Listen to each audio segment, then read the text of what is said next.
यानी ये चीजें दिखाती हैं एक संत और एक योगी सत्ता का गुलाम नहीं होता है, बल्कि वह अपने कदमों पर उन्हें चलने के लिए मजबूर करता है। और यही कार्य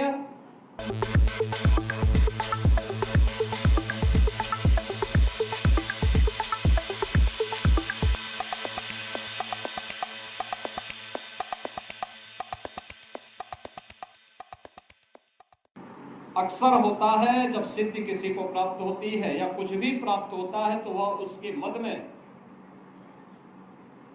फिर कुछ नहीं देखता, किसी को नहीं समझता।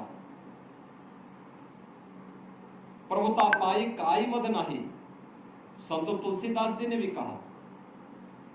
लेकिन बाबा ने अपनी साधना का उपयोग, इस सिद्धि का उपयोग राष्ट्र के कल्याण के लिए किया, लोक कल्याण के लिए किया। उस समय की समाज की बिगड़ती हुई स्थिति को एक देखते हुए कि देश क्यों गुलाम हुआ, क्यों विदेशी आक्रांता सफल हुए। एक तरफ उन्होंने समाज को जोड़ने का काम किया, दलितों को, आदिवासियों को, वनवासियों को, गिरवासियों को बिना भेदभाव से मुक्त एक ऐसे समाज की स्थापना का अलग जगाया था जो एक अघोराचार्य को ही के द्वारा ही संभव था, एक योगी के द्वारा ही संभव था, एक संत के द्वारा ही संभव था। उच्च कुलीन परिवार में जन्म लिया, लेकिन उन्होंने कहा नहीं, छूत अस्पृश्यता के भाव को त्यागना होगा, तभी ये देश सुरक्षित हो पाएगा।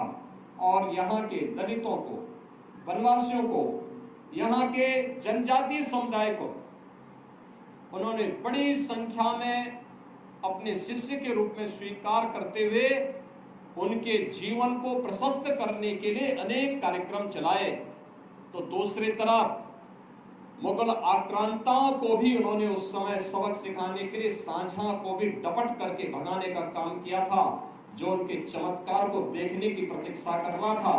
उन्होंने विदेशी आक्रांता उस समय के जो शासक थे उनको फटकार लगाई थी। यानी ये चीजें दिखाती हैं एक संत और एक योगी सत्ता का गुलाम नहीं होता है, बल्कि वह अपने कदमों पर उन्हें चलने के लिए मजबूर करता है। और यही कार्य आज से 425 वर्ष पहले इसी रामगढ़ गांव में जन्मे पूज्य बाबा अघोराचार्य कीनाराम जी महाराज ने अपनी दिव्य साधना के माध्यम से हम सबके सामने